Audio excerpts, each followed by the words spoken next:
السلام علیکم جی، میں ہوں عابد اندلیب۔ ناظرین، آزاد کشمیر کی تازہ ترین صورتحال آپ کے سامنے رکھیں گے۔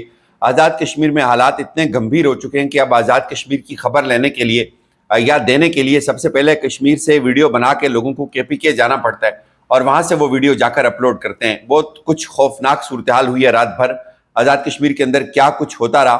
اس وقت آزاد کشمیر کے تمام 10 کے 10 اضلاع عملاً بند ہو چکے ہیں، تمام دکانیں بند کر دی گئی ہیں، عوام سڑکوں کے اوپر نکل رہی ہے۔ آزاد کشمیر کے اندر حالات بہت گمبھیر ہیں، بہت گمبھیر ہیں۔ تمام تر رابطے ختم ہو چکے ہیں، کوئی انٹرنیٹ نہیں ہے، کوئی فون سروس نہیں ہے، اور کل بھی یہی سب ہوگا۔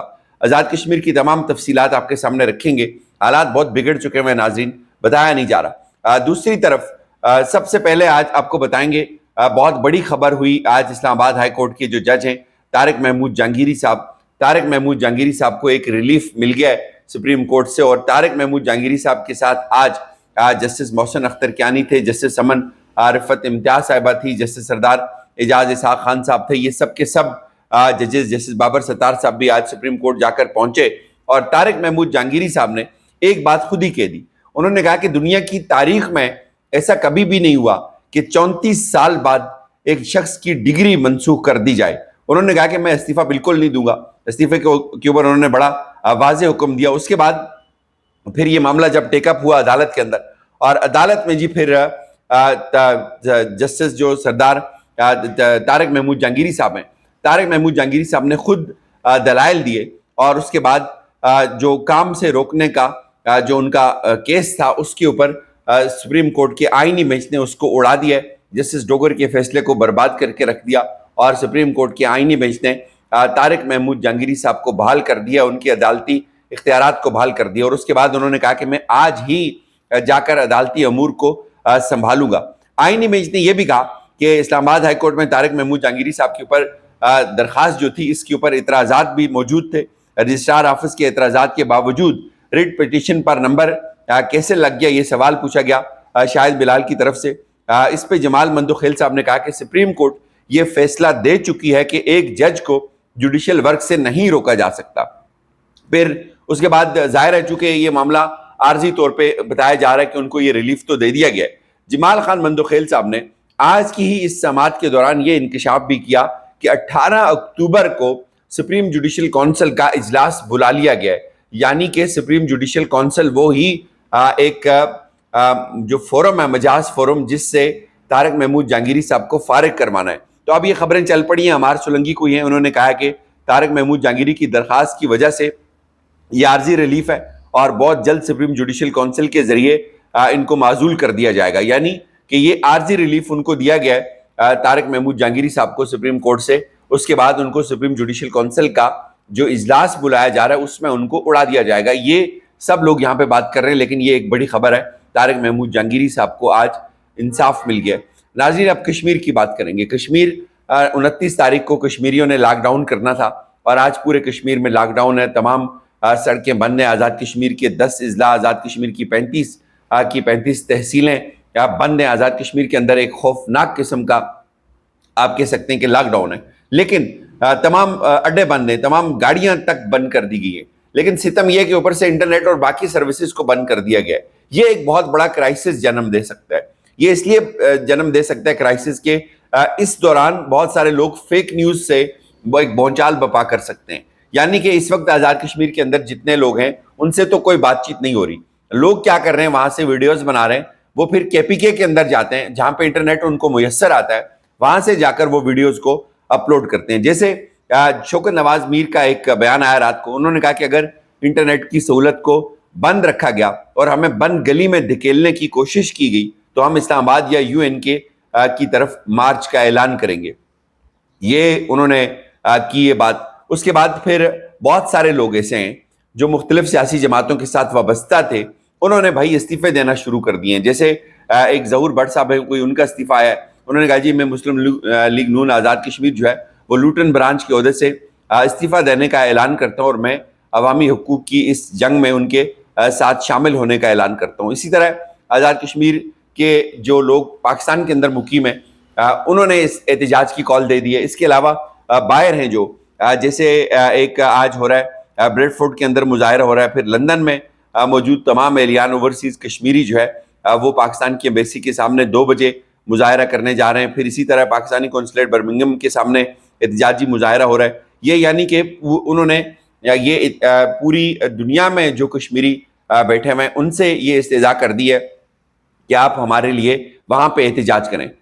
یہ جو موبائل فون سروس بند کرنے کے باوجود بھی پوری رات یہ رپورٹ ہوا مختلف جگہوں سے کہ عوامی ایکشن کمیٹی کے جو لوگ تھے وہ سڑکوں کے اوپر رہے, وہ اسپیکر کے اوپر اعلانات کرتے رہے کہ آپ نے کل ہر صورت نکلنا ہے. اور پھر یہ بھی رپورٹ ہوا کہ مناسا دھیر کوٹ کے مقام پر پولیس کی سینکڑوں گاڑیوں کے ساتھ مل کر مسلم کانفرنس کے حملہ آور ان لوگوں کے اوپر ہوئے ہیں اور اس میں کئی نوجوان جو ہے وہ زخمی ہوئے ہیں. یہ رپورٹ ہوا سوشل میڈیا کے اوپر. بی بی سی نے رپورٹ کیا کہ پاکستان کے زیر انتظام کشمیر میں عوامی ایکشن کمیٹی کا 29 ستمبر کو لاک ڈاؤن کا اعلان موبائل انٹرنیٹ اور لینڈ لائن سروس کو معطل کر دیا. یعنی ایک بہت بڑا ایشو بن گیا ہے آزاد کشمیر کے اندر کا جو لاک ڈاؤن ہے. وہاں سے جو میں آپ کو ڈیٹیل اگر بتا دوں, حویلی تقریباً کیا مکمل بند ہے, اسی طرح جہلم مکمل بند ہے, باغ مکمل بند ہے, نیلم ویلی کچھ لوگوں نے فیک ویڈیوز اپلوڈ کی ہیں کہ نیلم ویلی میں معاملات چل رہے ہیں, ایسا کچھ بھی نہیں ہے. پرانی ویڈیوز ہیں. نیلم ویلی بھی مکمل بند ہے, راولا کوٹ بند ہے, بھمبر بند ہے, پونچھ بند ہے, میرپور, کوٹلی, مظفر آباد, ہر چیز بند ہے.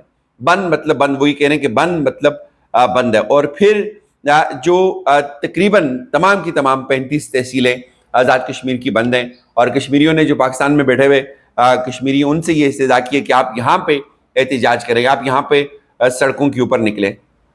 شہباز شریف کی طرف سے ناظرین ایک بیان ضرور آیا رات کو کہ وہ ان کے ساتھ بات چیت کرنا چاہ رہے ہیں, لیکن ابھی تک اس بیان کے اوپر کچھ عملی مظاہرہ نظر نہیں آ رہا. آپ بیان سے پہلے ظاہر ہے کچھ چیزیں طے کرتے ہیں, آپ ان کو انگیج کرتے ہیں, آپ ان کو فون کرتے ہیں, آپ ان کو کہتے ہیں بھائی ہم یہ چیزیں آپ کے ساتھ کریں گے. ظاہر ہے کچھ بیک ڈور ڈپلومیسی ہوتی ہے, ایسا کچھ بھی نہیں ہو رہا. اور کشمیر کے اندر بہت افسوس کے ساتھ آپ کو یہ بتانا پڑ رہا ہے یہ کچھ اچھا نہیں ہے جو ہو رہا ہے. جس طرف چیزیں چل پڑی ہیں یہ بہت بھیانک ہوگا, اس کے نتائج بہت بھیانک نکلیں گے. اس سے پہلے ہم نے دیکھا ہوا ہے, اس سے پہلے ہم نے تصادم دیکھا ہے سڑکوں کے اوپر, اس سے پہلے ہم نے بہت سارے لوگوں کی جانیں جاتی ہوئی دیکھی ہوئی ہیں, اور اس سے پہلے ہم نے دیکھا ہے کہ تصادم ہوا ہے پولیس کا, عام لوگوں کا تصادم ہوا ہے. اور کچھ لوگوں نے یہ بھی رپورٹ کیا, کل یہ رپورٹ کیا تھا کہ جو مقامی پولیس ہے اس نے انکار کیا ہے جو شہری ہیں ان کے اوپر لاٹھی چارج کرنے سے. انہوں نے کہا کہ ہم اپنے شہریوں پر لاٹھی چارج نہیں کریں گے. تو ایک عجیب صورتحال بن چکی ہوئی ہے. آزاد کشمیر کے تمام لاری اڈے اس وقت بند ہیں, کوئی ٹریفک سڑکوں کے اوپر نہیں ہے. لوگ سڑکوں کے اوپر نکلیں گے کچھ دیر بعد, یہ اعلان ہوا ہے تقریباً 12 سے آنورڈ لوگ سڑکوں کے اوپر آنا شروع کریں گے. اور اس کے بعد کہا یہ جا رہا ہے کہ جو مختلف اضلاع کے اندر لوگ احتجاج کر رہے ہیں وہ اپنے اپنے اضلاع کے اندر احتجاج جاری رکھیں گے. اور پھر یہ بھی ہو سکتا ہے کہ وہ اس کا رخ اسلام آباد کی طرف موڑیں یا اس کو مظفر آباد کی طرف لے کے چلے جائیں. لیکن اس سے پہلے اگین یہ بہت اچھا ہوگا تمام ارباب اختیار اس کے اوپر سنجیدگی کا مظاہرہ کریں. آزاد کشمیر یہ اس کرائسس کا متحمل نہیں ہو سکتا. اور مظاہرین سے ظاہر اب وہاں ادھر نیٹ نہیں ہے تو ان سے کیا استدعا کی جا سکتی ہے, یہی استدعا کہ یار جتنا ہو سکتا ہے آپ لوگ پرامن رہیں, سرکاری املاک کو نقصان نہ پہنچائیں. یہ حالات جو ہے وہ بگڑ جائیں گے اور حالات اس طرف چلے جائیں گے کہ کہیں ہمارے کشمیر کا جو نقشہ ہے اس کے اوپر ہمیں بہت زیادہ فکر مند ہونے کی ضرورت ہے. اور پھر جو لوگ پاکستان کو گالی دیتے ہیں ان کے لیے یار کچھ خدا کا خوف کریں, شرم آنی چاہیے ان تمام لوگوں کو جو پاکستان کو گالی دے رہے ہیں. آپ پاکستان کو گالی دے کے کشمیر کے وفادار نہیں ہو سکتے, یہ چیز یاد رکھیں. ٹھیک ہے آپ حقوق کی بات کریں, آپ کے حقوق ہیں, آپ کو جینوین ایشوز ہیں اشرافیہ کے ساتھ, لیکن اس کی آڑ میں اگر کوئی بھی شخص پاکستان کو گالی دے گا وہ کشمیریوں کا مخلص نہیں ہو سکتا, وہ اس غریب کشمیری کا مخلص نہیں ہو سکتا جس کی ریڑھی یہاں پہ راجہ بازار میں ہے, جس کا کاروبار, جس کی دکان, جس کا روزگار یہاں پہ راجہ بازار کے اندر ہے, گنج منڈی کے اندر ہے, لاہور کے اندر ہے, کراچی کے اندر ہے, پنڈی کے اندر ہے, جو یہاں سے پیسے کما کے گھر بھیجتا ہے اور اپنے بچوں کو پڑھاتا ہے. تو اس فرق کو سمجھنے کی ضرورت ہے. اور ویسے جو لوگ پاکستان کو گالی دیتے ہیں وہ تمام کشمیریوں کے نمائندہ لوگ نہیں ہیں. ضرور اس ایکشن کمیٹی کے اندر کچھ ایسے عناصر ہیں جو اینٹی پاکستان ہیں, جو پاکستان کے جھنڈے کے خلاف ہیں, لیکن سب لوگ ایسے نہیں ہیں, سب لوگ ایسے نہیں ہیں. میں اگین کہوں گا کہ یہ تھاٹ پائی جاتی ہے کہ یہ کمیٹی پاکستان کے خلاف ہے, یہ سب لوگ ایسے نہیں ہیں. ان میں سے اکثر لوگ ایسے ہیں جن کے پاکستان کے اندر پراپرٹیز ہیں، پاکستان کے اندر جن کی کاروبار ہیں، ان کو یہ چیز بھی سمجھنی چاہیے. آپ بالکل بند گلی میں مت لے کے جائیں چیزوں کو. مذاکرات کا دروازہ ہمیشہ کھلا رکھنا چاہیے. بات چیت سے ہی یہ سب باتیں حل ہونی ہیں. سڑکیں بہرحال وہاں پہ بند ہو چکی ہوئی ہیں. مزید جو بھی اپڈیٹس ہوں گی وہ آپ تک پہنچائیں گے. اپنا خیال رکھیے.